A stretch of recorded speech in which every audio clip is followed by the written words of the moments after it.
Welcome to the Writers Are People 2 podcast, where you might just find that you shouldn't meet the writer of your heroes. Tonight, we have with us Kris Erickson. So, Kris, go ahead and tell me a little bit about yourself, please. Yeah, so I work in corporate America as a data scientist. So, I am very interested in what computers are doing and what AI is doing and what all the data that people are collecting about you.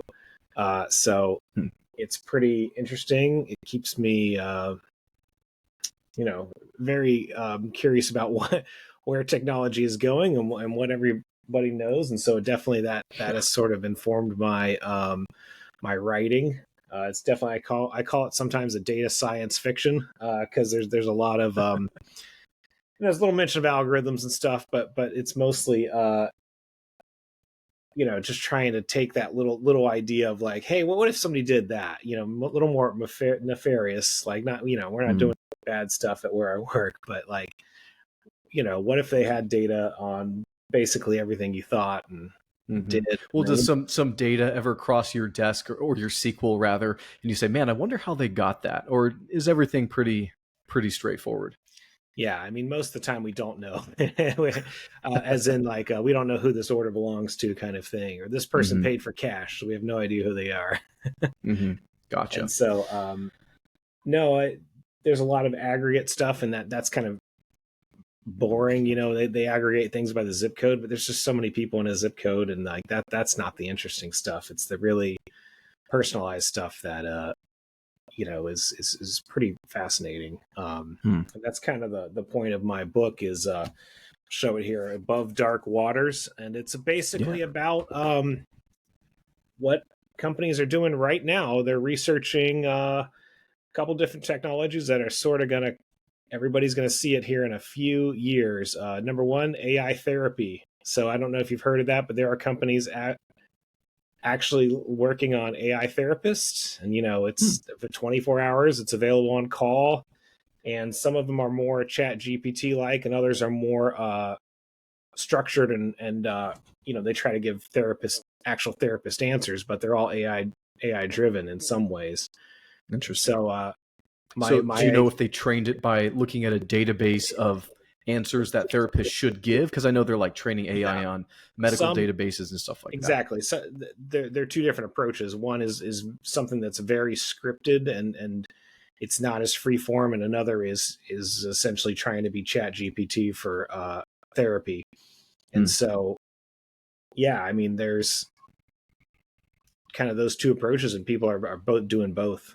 The one that's actually like scripted is a lot more safe, but they're researching that. And the other thing people, I don't know if you've seen like brainwave and meditative sort of apps, ones that so there's earbuds that you can buy that will read your brain waves, and the idea is to get you in sort of a meditative state, but they're just reading data about your brain. And so what can be more important in data than your brain, right? What are you actually thinking? And so and then you combine that with the amazing generative AI that we have seen in the past few months and weeks. I don't know if you've played with the music makers or you've seen the digital video, right? But yeah, I've seen some of that. Actually, I think on your submission for the podcast, you left a couple links for some AI tools like that. Yeah, I mean, so it's kind of right now seems like all the pieces are there on like basically making whatever video you want straight from your mind. I mean, it's a lot more complicated, of course, but my novel is kind of saying, there's a lot of nefarious uses of that. So in my novel, the obvious thing to enable a free tier usage for mental health for everybody is, let's just sell the data to ad companies. And if the AI is like, hey, let's incentivize people to use our app because who's against better mental health, right? Well, it just sort of spins out of control. And I'm not giving away spoilers because it's AI. What does AI do? AI takes over, right? That's the that's the trope, right?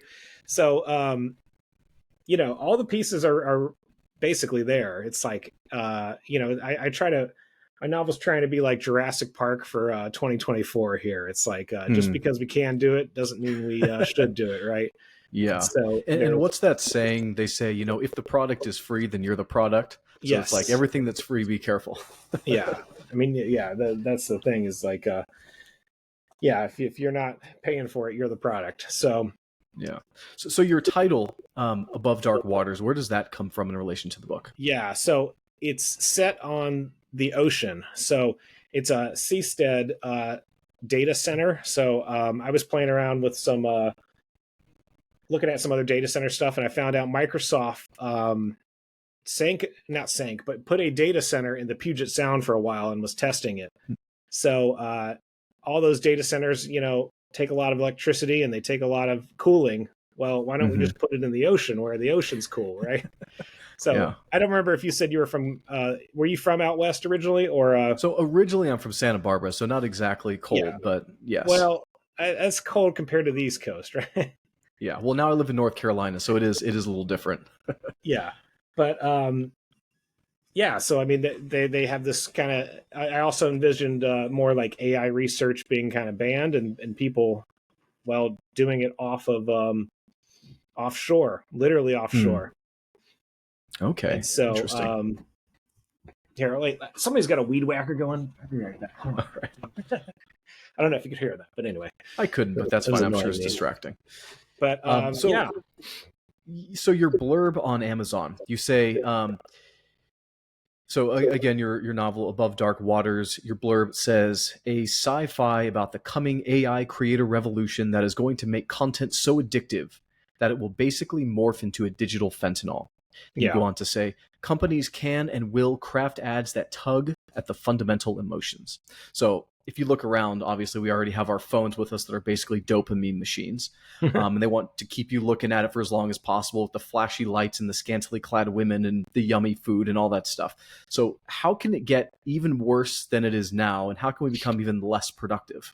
Yeah. So one of the easiest things is cameras are becoming very good. They're called hyperspectral. So, you and I are looking at normal images and normal colors, right? Well, there's infrared and there's ultraviolet, and hyperspectral cameras are already sort of collecting that data. So, if I get a little flushed, right? If you really get me riled up, right? You can tell. And what do we say? Like our faces get a little red, right? Like that is literally outputting a little more heat. And so even if you don't do the EEG brainwave reading earbuds that they are, you can buy right now, the cameras are getting probably very good that they can sort of see emotion and get a, as much as I try to stop emotion, right? I don't know that I can really control the capillaries in my forehead, right? And thankfully I still got a little bit of hair to hide some of it, but well, I don't. It's there's a lot of data that they're probably not using that they probably can use to like really goad you into further rabbit holes, right? I'm not on TikTok, and actually I feel pretty good about I do use my screen time thing, and I try to do about 30 minutes a day or 45 minutes. So I'm at 45 minutes right now a day on my phone. Better than I am. I've been pretty diligent on that. But man, so how do these technologies affect your characters? Because I'm sure that's what a major part of the story is about. Yeah, well, I mean, one is the person who's in charge of the app. I mean, an idealist, right? There's a lot of idealists out in California, and it's the like, if we could give a mental health therapist to everybody delivered by AI, how is that a bad thing?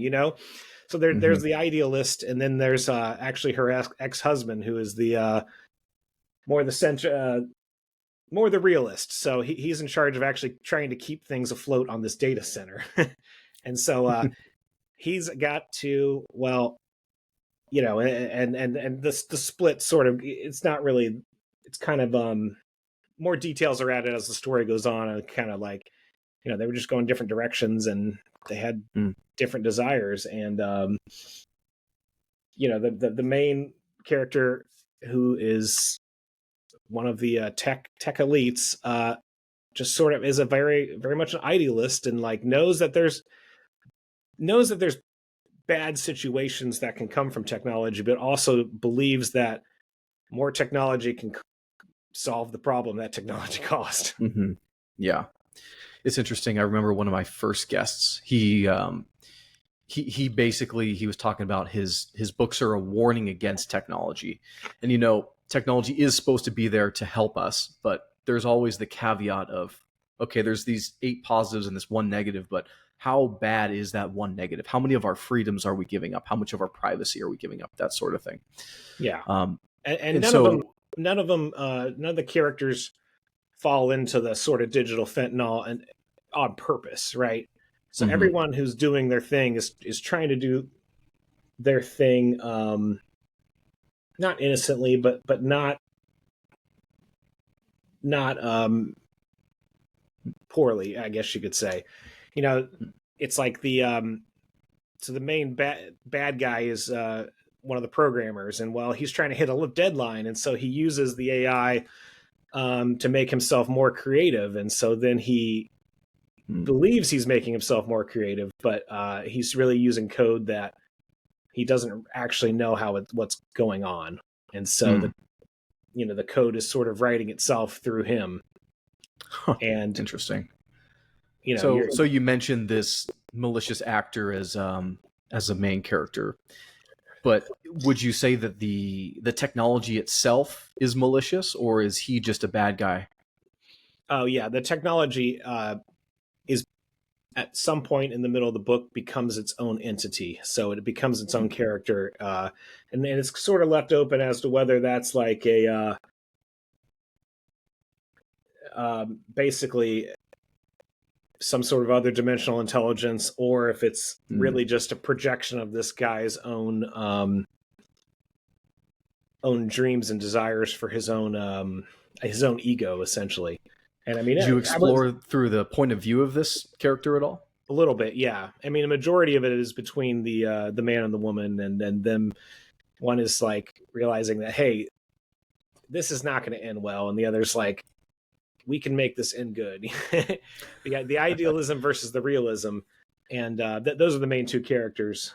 And then on the periphery, you see this growing sort of, I guess you could say, intelligence from the person trying to program, trying to hit deadlines, and trying to make mental health better for everyone for free. Yeah. Why not? Right? It's like, yeah. Gotcha. Real quick, I want to touch on your Amazon bio. You say, my novels offer 3 things: exploration, technology, and optimism. This is the classic sci-fi recipe. There are characters, there is humor, but it is heavy on ETO. Yeah. And I had an author on one of my recent shows. It was actually the anthology that I posted a couple weeks ago, Daryl Epp. And he said that his story was a critique of 20th century science fiction, mostly saying that it was too optimistic.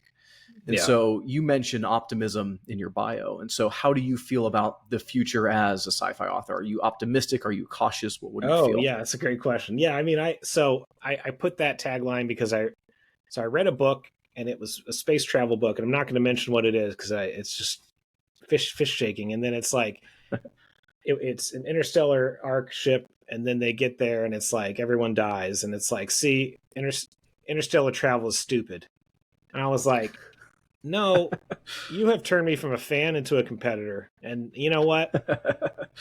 I may not sell a lot of books, but that was sort of my impetus to start writing, because it's like, there's a lot of bad things, but I do believe that, we will, even if it's a cautionary tale, it's not, this book ends well. You know what I mean? So yeah, I mean, I try to put the point of view out that, like, yeah, this is some, we can go along this road, and there are paths to the left and to the right that fall into the ditch, but like we should still keep going down the road. Yeah. Well, um, it's funny because you mentioned Jurassic Park, and I'm a huge Crichton fan, and I feel like he always did something very similar. And he was like, "Here's this technology, and the technology is in the beginning meant for good, but it always gets out of hand. And by the end of the novel, we kind of have to rein it in again and get back on the path." Sometimes the characters do, and sometimes they don't. But going back to the theme of optimism, I feel like there are often tones of cynicism and warning in science fiction. So, how are you trying to warn your reader, or do you truly, welcome the AI overlords with open arms? oh, yeah, without giving away the book, I will say, yeah, it does end happy for everyone. So, even my second book, which kind of was neutral, um, nobody died, so I don't know. Yeah, it's like I read for a little bit of escape from the hard things in reality. So I don't have a lot of heavy subjects. I mean, they touch on things, but they're not. I don't want to say heavy subjects. Let's see. I don't have like have really You're not dark too preachy. situations. Maybe almost like, yeah. I don't have world's already dark enough. Like I try to make stuff that's a little happier. Okay, Like, gotcha. because Awesome. if the end goal is if you take that spaceship and everybody dies at the end, it's like, well, you're not inspiring people to actually try Hmm. try to do things. You know what I mean? You're not Yeah. inspiring the future to say, hey, there are pitfalls, but after those pitfalls there is a beautiful world. Hmm. Like I try to have a meta modern sensibility, as in, like, you know I am very aware that there are bad things and that there are reasons to be cynical, but after all that's gone, and all, you still have to move from that point of cynicism to another point past it, to Yeah. point of, okay, the world is not what I thought it was, but it can still be good. Yeah, that's true. I think optimism is incredibly important, and I like your cautionary tales that are pumping the brakes, but they're not a hard stop. Because I think if we're going to better our lives, if we're going to better humanity in general and across the entire Earth, we need better technology. We need to explore those things. We do need to be careful about what we're doing, whether it be AI or other technologies. Yeah, I mean, gene editing. I mean, there's probably, if we just randomly gene edited stuff, there's probably a lot ways that genes go bad. There's more ways that things go bad than things go good, but it doesn't mean that we don't hone into things going good. Yeah, There's absolutely. I took a math class a long time ago, and if you know anything about data science, there's this thing called gradient descent, but it's really just, you go left, you measure how wrong you are, you go right, you measure how wrong you are, and you just sort of fishtail this thing to the right answer. And that's like, I don't agree with the sort of cynicism of if you do this you're screwed, if you do this you're screwed. Like, that's just not what we do in data science. It's not what we do in life. We don't overcorrect, but we don't cease from driving forward, I guess. Yeah, absolutely. Did you want to read an excerpt from your novel? Oh yeah, I mean, let's see. I have one here. Let's see this one. Yeah, so this is from the perspective of Ed. Ed is the one who is the realist and trying to rein in the idealist. But let's see here. Okay, mental health kept breaking, and yet technology kept moving faster. tech addiction have been widespread and documented for the past 2 decades. Suicide rates increased from the rise in handheld social media, and Kate's solution was to introduce another layer of technology, like an alcoholic thinking he can be cured by another shot. The misinformation age continued. The real solution was to go out, feel the grass, or kelp and cold water in their case, and to submit to the vast physicality of reality and ignore the small boxes of lies. Social media, 70-degree forced air, a comfortable chair, and the craned neck and slouched spine were the killers of the 21st century. So. I loved the humor in that. It was very personable. And I think it's interesting how you're putting this very personable tone on top of this kind of technological monster, so to speak. I really like that. Any final comments before I let you go? Oh, I mean, generative AI is really interesting. I mean, I don't know how I feel about it. I don't use it in my writing because I want my writing to be my voice, right? And you just sort of get this bland voice out of Chat GPT, and it's like, I would not even use it as an editor, mostly because it just has that tendency to try to vanillaize everything, and it's like I don't really see that helping. Now, idea generation, it's got some great stuff for that. Like if I need a random name for something, I'm like, can you give me 5 names for a nice restaurant on a seastead or something? Like that stuff's great. But the other thing I guess I don't have a handle on is if there's video creation and narration, and like, let's say you can make a video out of a novel and it's like pretty AI driven, and it's, should you do it? It's kind of interesting because I do sometimes use some the narration that they have, and that I'm kind of like, okay, that's tolerable, but I do wonder if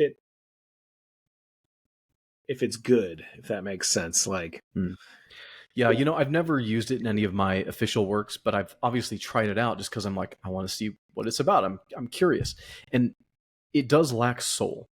I don't know if there's a better term for it, but it just lacks that creativity. You said it's very bland and vanilla. And it's interesting. I had this experience at work one time where I was interacting with someone who I'm fairly confident English was not their first language.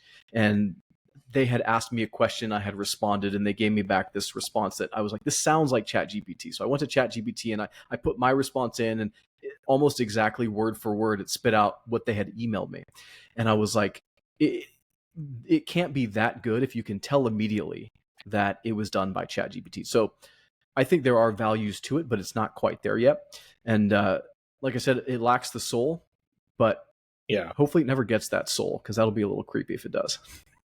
Yeah. And that what I think's really going to happen, though, is it's kind of going to steal your soul in a way.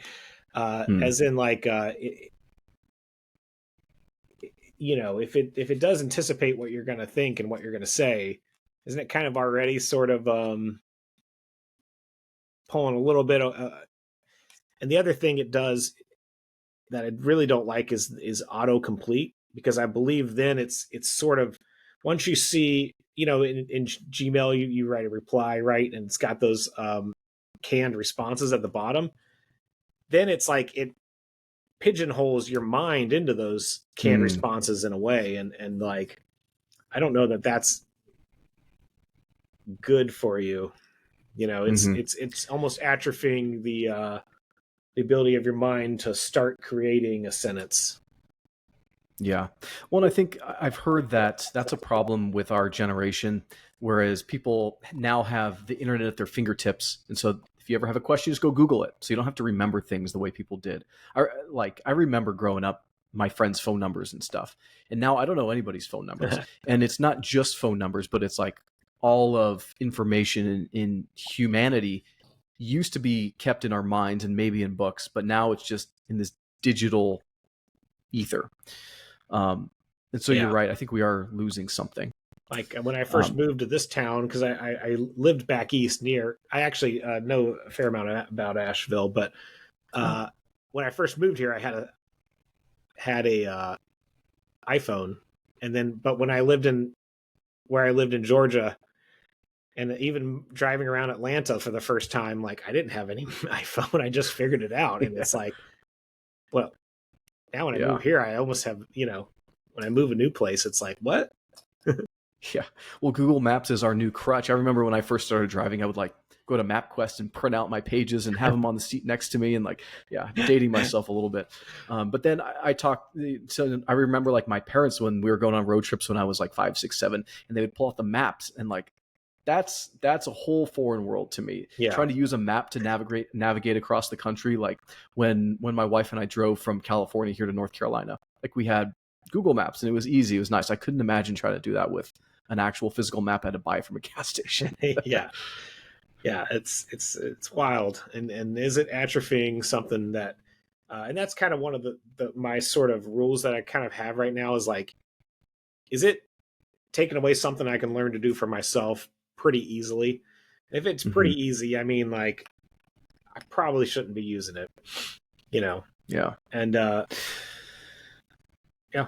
So I had one question about something you mentioned earlier, and maybe you just have a non-answer for me, which is completely fine. But you said when the AI was starting to learn and become something else, you mentioned, is it something from another dimension? Do you want to talk about that a little bit more? Yeah. So so when I first went to college, I started doing mathematics, and I did not I got kind of far, but not far enough to get a degree in mathematics. But I got to this point where they basically are like, well, these mathematic structures just sort of exist, and you either and I was like, wow, that's like really weird. Does one exist only because we think of it, or did the number exist because it's out there somewhere?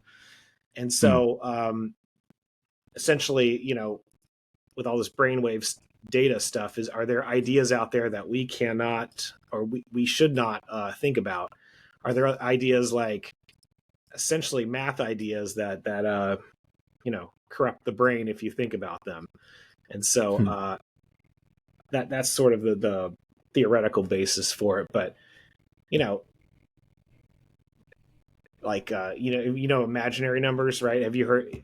Or they're also called complex numbers if we're math people are being generous. But a lot of people, in the high school are like, why are we learning imaginary numbers? And like, why do I'm calling them imaginary is kind of terrible, because you literally can be electrocuted by the imaginary portion of a AC current, right? So, but we literally had to like make up this number that doesn't make sense and call it imaginary, and in order for this thing to exist. And the imaginary numbers existed long before there was like ever a real physical application to use them. So it's like, yeah, there's these concepts out there in space that don't really have they exist for sure, but they don't really exist in our dimension. And so the whole part of the AI is like, essentially the AI is just sort of looking through all the solution space and finds something that's like, oh, this is interesting. What if we made the humans think this? And then it's like, instant addiction. So there is a little, there is some mention of like heaven and hell and things. And it's like, more about like, is it possible for us to push our mental model in such a black hole that it's essentially, hell or self-deleting or something like that? And then, are there thoughts we have not thought before, and that the computer sort of will iterate through just because it's blindly searching for, solution. Yeah. Interesting. Well, as we're talking about, technology and the negative effects on us, where can people find you on social media? Oh, I mean, I sometimes show up on Twitter, or X as they call it, but as Erik _K P&W, because I'm in the Pac Northwest. But mostly I've been trying to do some short stories on my YouTube. I've been putting a new serial about space ants out. So literally ants surviving in space because of essentially the world has been destroyed. And yeah, if you like sort of biological sci-fi, there's no technology in this. There's yet no AI in it. Maybe there will be one day, but we'll have to have you on again to chat about that sometime. Oh yeah. So appreciate you coming on, everybody. You, we Matt. had Kris Erickson. All right. Bye.